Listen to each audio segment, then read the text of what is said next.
Is there a problem with selective licensing for letting agents? Today, I'm joined by the wonderful Des Taylor, who is the boss man of Landlord Licensing and Defence. Thanks for joining me today, Des. Des, selective licensing, we're filming this in early 2025. The regulations for selective licensing have been diminished, which means that more councils are probably going to apply for it. Let's assume that selective licensing is coming in to a local authority. What are the issues? Where do letting agents go wrong with it? Talk to me.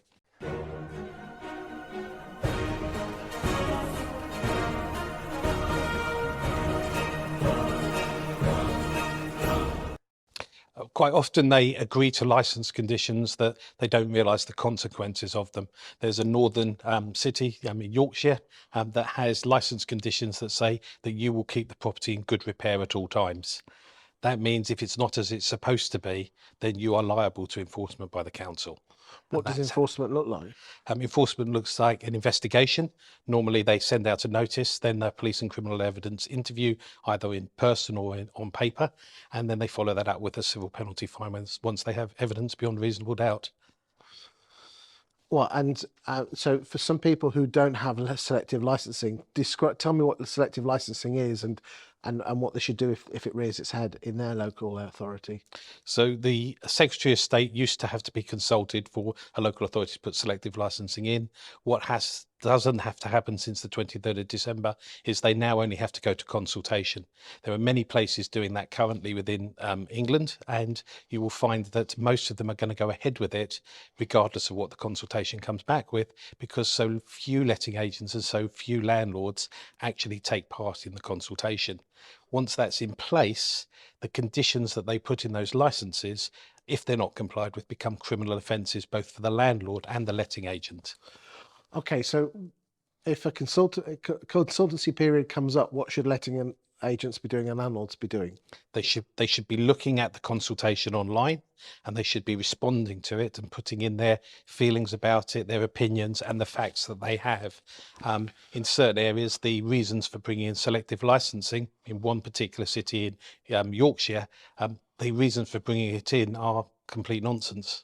And if the consultant, if a letting agent can flood this consultancy with negative things, will that mean that they can't go ahead with it? No, it just means that it's been taken into consideration, and at the point of any enforcement, one would be able to look at that and consider that with the tribunal. But the most important thing is to take part, and when it does become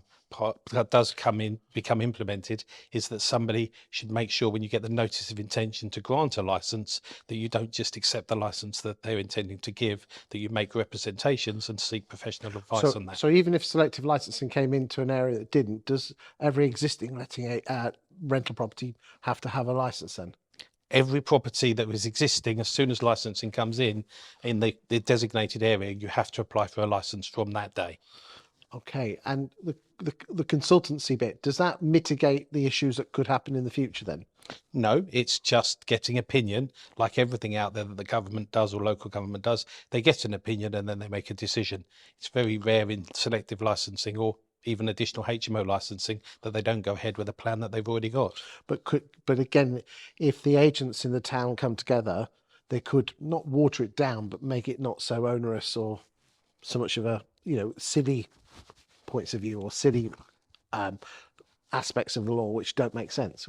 Yes, more public awareness, and many of them publish the conditions that they're going to put in the license. And there was another town in the northeast that I challenged many of the conditions and why they wouldn't be acceptable. What sort of things are we talking about?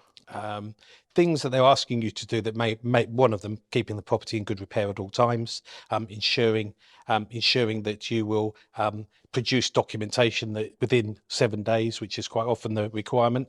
Well, if you're on holiday and you don't have that sorted, you may not be able to receive it. Ensuring that the council will deliver notices by email if they have your email address, because quite often they send them in the post to the last known address, and sometimes that's to the completely different address to where you need to receive them. So people are getting caught out by these things. And from that, landlords and letting agents could come a cropper. Absolutely, yes. The letting agent and the landlord, under a licensing scheme, under the Housing Act at Section 263 of the Housing Act 2004, defines who can be considered for enforcement, and it's generally somebody who's receiving the rent. So if letting agents don't take notice of this, they could have a criminal offence and some nasty fines. They could have a criminal offence and some nasty fines. And when they apply for the next licence, part of that is the fit and proper test. And one of the questions is, have you committed or been found guilty of any offences under the Housing Act or landlord and tenant law? So if a letting agent listening to this and finds out that his or her local authority is applying for selective licensing, could all the letting agents come together and come to you so you could help them put a good case across?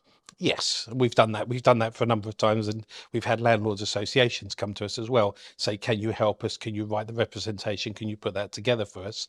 Is it always fruitful? No, but it does get to a point where they're interested. We have one in a particular city just a little bit north of here, and that particular one, we've made some representations. Many landlords have. There's a bunch of people come together, and I did a meeting back at the back end of last year, and that meeting has become known to the council, and they've asked to use the slides from that meeting as part of their consultation. So we have ruffled some feathers. Yes, they are interested, and of course I've said we can possibly license the material to them because they are looking to do licensing.